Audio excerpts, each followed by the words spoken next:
ngaze ngajabula ke mina kuphinza ngithole lithuba lekutendlala phambi kwakho mfomlenhle nakangaka wena uphelele awukudi kwakho lokudzinga kwengwedwa kuphela nje lokushoda konke ukuthi wena saluphelelisa mina ngoba ngimi umuntu loshodako dlamini uyathi kuthi kwanyalo tithombe leti ngisitako ngileto takho lengatibeka naleto lohlala utposta njalo njalo loko ngichaza ngawo zange wena songithenele back ngikhuluma mina ngekungidubela noma ngekungentela bomnyama ngisho nekungihleba ke lo mbala nalapho phela sengikhuluma emango ngoba wena uhle ungihleba kuleyo ngcondvo yakho ngingasadi noma ngila ami emaphupho la ngikhulumisa emango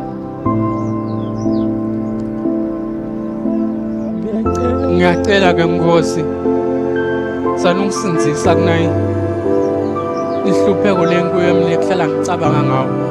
empeleni yonke lento lena mina seyangicindzetela sengenta umuntu lomubi ngisho nasempilweni yami yathi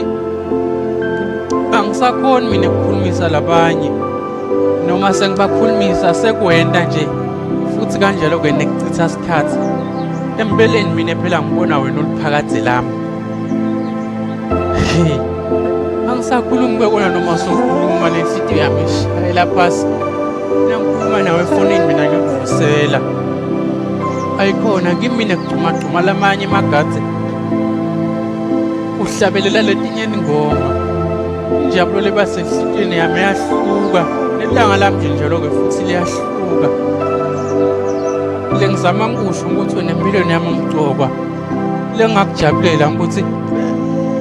wena salungicoma salucacise empilweni yami usinembala wena uliphakathi lami